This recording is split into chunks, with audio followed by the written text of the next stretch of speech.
Hey everyone, I'm Jane, just your average 27-year-old.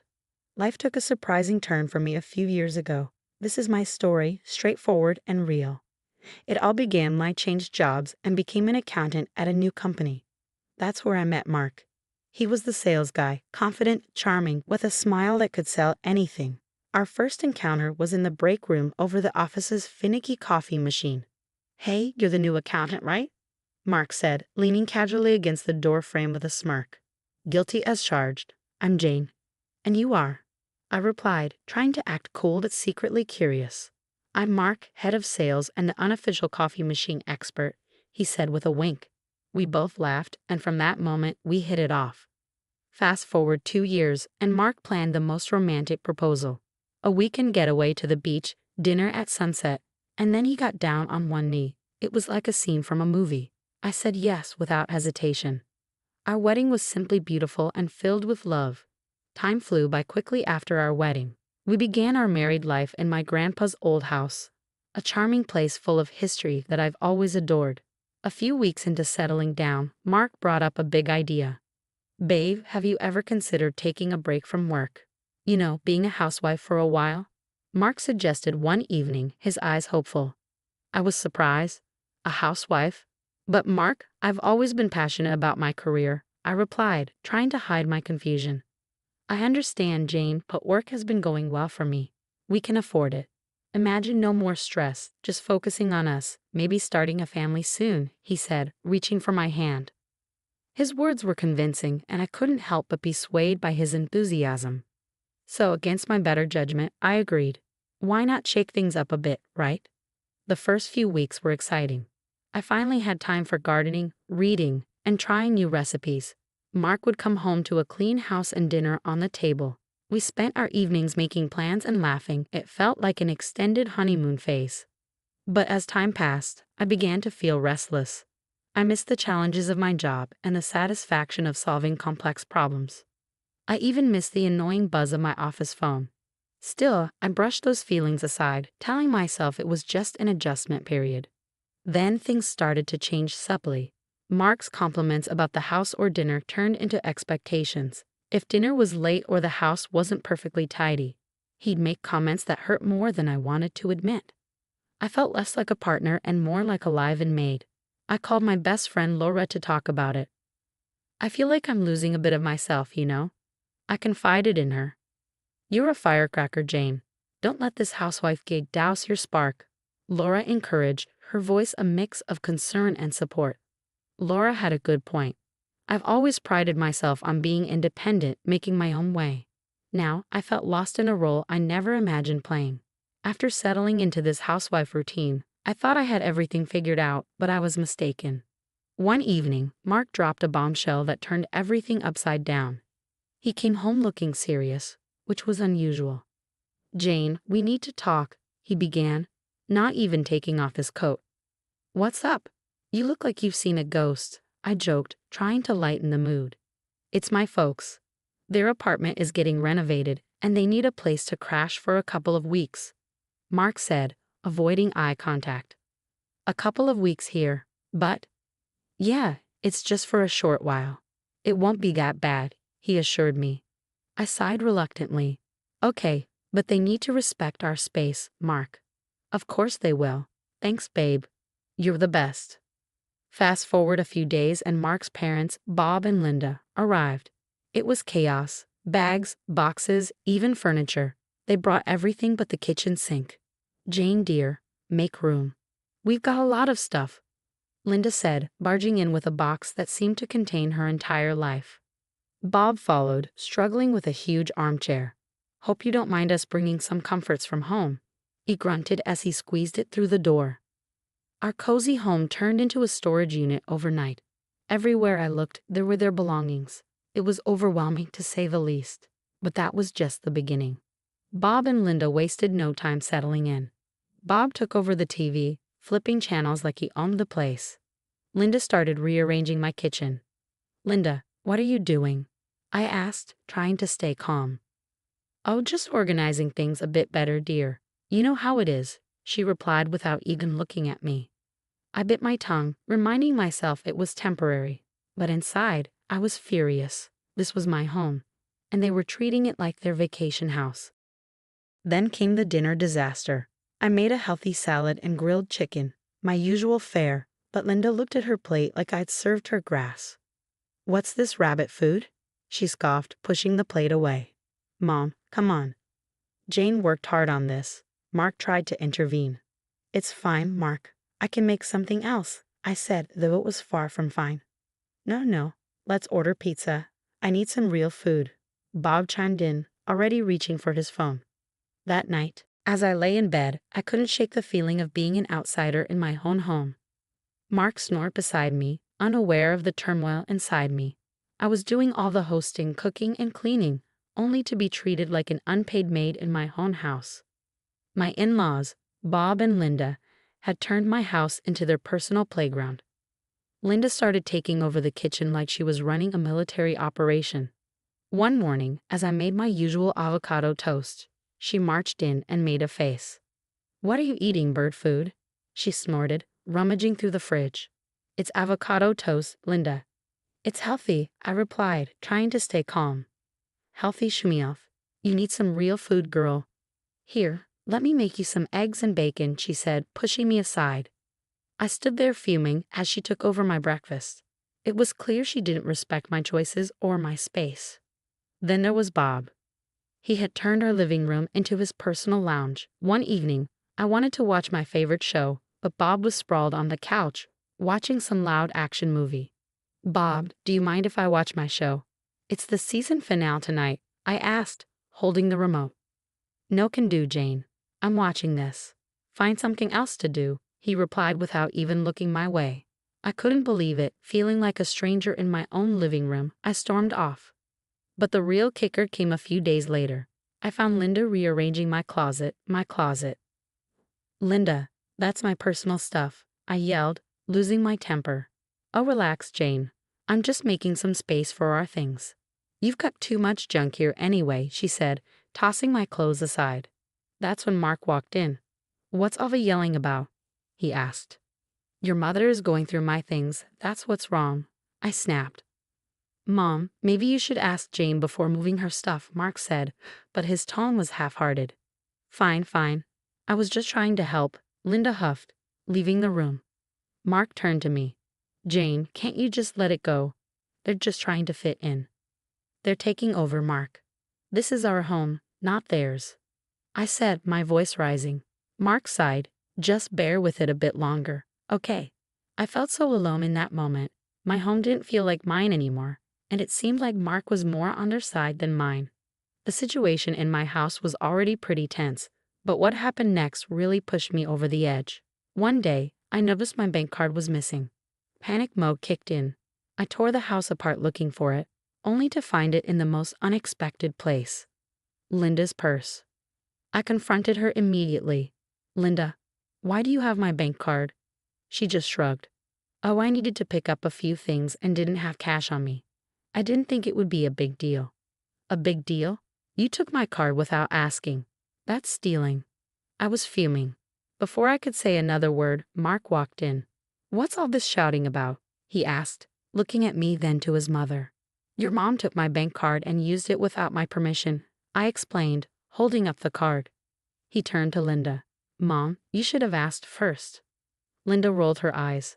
"I just needed a few groceries. It's not like I bought a diamond necklace." I couldn't believe my ears.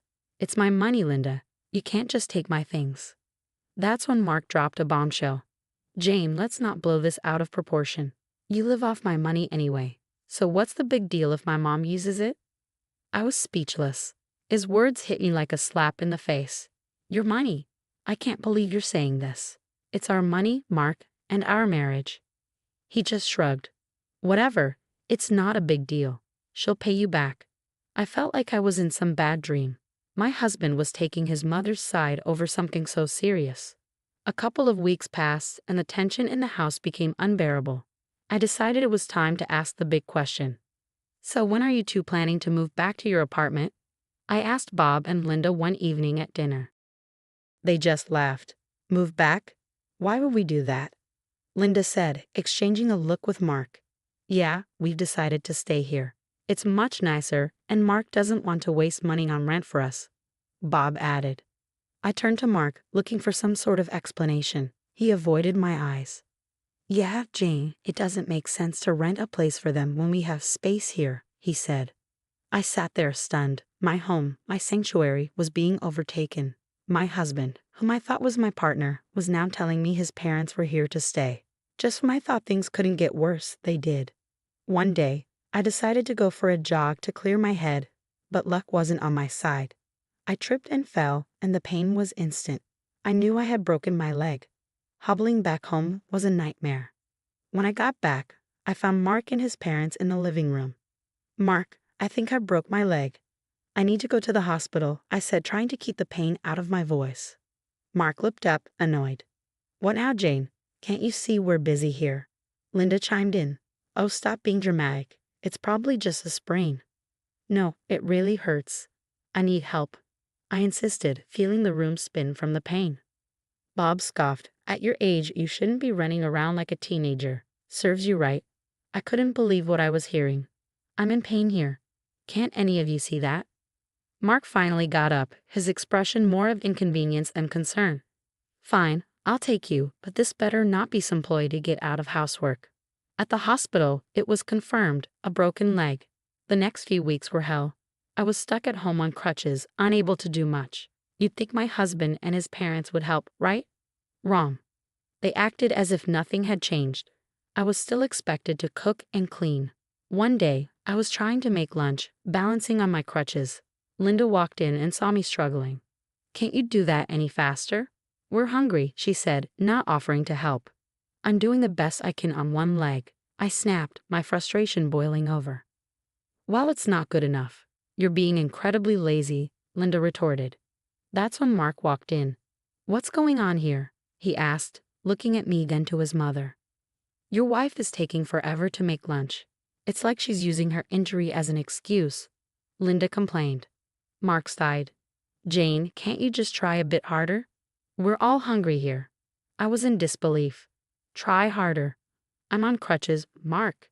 What do you expect me to do?"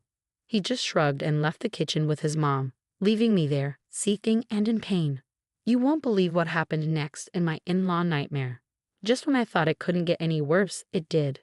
A few weeks after my injury, Linda and Bob announced they were hosting Thanksgiving at our house and inviting their relatives over. The news hit me like a ton of bricks.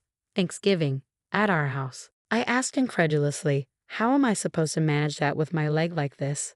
Linda just waved her hand dismissively. "Oh, you won't have to do much. Just stay out of the way and let us handle it," she said.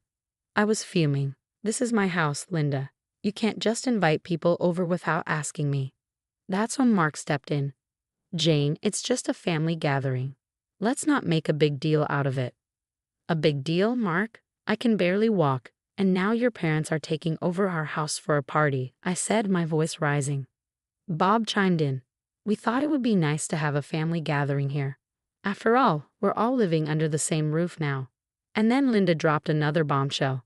"Actually, Jane, we were thinking it might be best if you stayed somewhere else for a couple of weeks with your leg and all. You'll just be in the way." I stared at her, completely dumbfounded. Stay somewhere else in my own house? "Yes, dear, just for a couple of weeks. It's for the best," Linda continued, as if she was doing me a favor. I felt my blood boiling. "You want me to leave my house so you can play host? That's insane." Mark chimed in, trying to sound reasonable. "Jane, it's just for a short while. It'll be easier for everyone." "Easier for everyone? This is my home, Mark. I'm not going anywhere," I shot back, my voice shaking with anger. Bob shrugged. "We thought you'd appreciate not having to deal with the stress of the holiday." That was it. I lost it. "Get out, both of you. Get out of my house now," I yelled, feeling a mix of rage and disbelief. Mark's face turned red. "Jane, you're being unreasonable. They're my parents. You can't just kick them out." "Unreasonable? They're taking over my home, and you're letting them." I practically screamed. Mark's expression hardened. "If you can't respect my parents, maybe we shouldn't be together. Is that what you want? A divorce?" I glared at him, feeling a rush of adrenaline. Without a word, I went to my desk drawer and pulled out a set of papers I had prepared just in case things went south. "What's this?" Mark asked, his voice faltering as he took the papers from my hand. "Divorce papers. I've had them ready for a while now," I said, my voice steady. Mark looked at me, then at the papers, and back at me. "You're serious? You'd really go through with this?" "Yes, I am. I won't be bullied in my own house, not by you, not by anyone," I said, feeling a strange sense of empowerment amidst the chaos. Linda and Bob just stood there speechless. Mark looked like he had been punched in the gut. The room was thick with tension. "Make your choice, Mark. Your parents or our marriage," I said, holding my ground. Mark laughed, a cold, hard sound that sent shivers down my spine. "Fine," he said, and to my shock, he signed the papers right there and then. "You'll regret this, Jane. You can't even support yourself without me," he said. I watched him, feeling a mix of relief and disbelief. "I'll manage," I said, though my voice was barely a whisper. He shrugged. "You're lost then." He and his parents gathered their things and left just like that. My marriage was over. The moment the door closed behind them, I felt a strange sense of peace. I was alone, yes, but it was a better alternative to the constant tension and disrespect. The first thing I did was change the locks. It felt like I was securing my own personal fortress. Thanksgiving came around faster than I expected. I was still adjusting to my new reality, finding comfort in the quiet of my own company. Then, unexpectedly, there was a knock at the door. I opened it to find Mark, his parents, and a bunch of their relatives standing there, ready to celebrate. "What are you doing here?" I asked, stunned. "We're here for Thanksgiving, Jane. Did you think we were serious about not coming?" Mark said with a smug look. I couldn't believe the audacity. "You're not welcome here anymore, Mark. This is my house, and you're not my family, not after what you did." Linda piped up, "Oh, come on, Jane. Don't be so petty. Let's just have a nice dinner." I stood my ground. "No, you need to leave now." Mark laughed. "You can't kick us out. This was our family home." "Not anymore. I've changed the locks, Mark. You gave up any right to this house when you signed those papers," I said, feeling a surge of empowerment. There was a moment of silence, then Mark's face turned red with anger. "Fine, have it your way," he said, and they all turned and left. After the Thanksgiving showdown, I started to rebuild my life. And let me tell you, it wasn't easy, but it was mine. A few weeks after Mark and his family left for good, I was sitting in my quiet, peaceful living room when my best friend Laura dropped by. "Hey Jane, how are you holding up?" Laura asked as she walked in, her eyes scanning the room. "Better than I expected, actually," I replied, offering her a smile.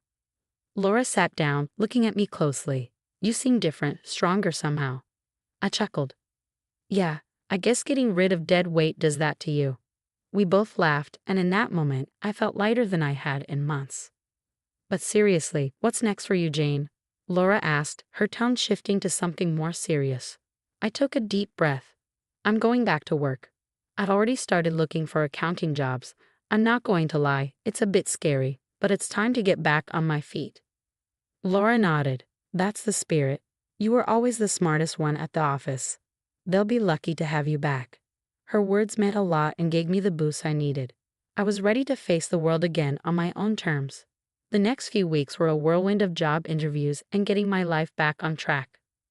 I landed a great position at a local firm, and for the first time in a long while, I was excited about the future. My home was mine again. My life was mine again. I had faced the worst and come out stronger.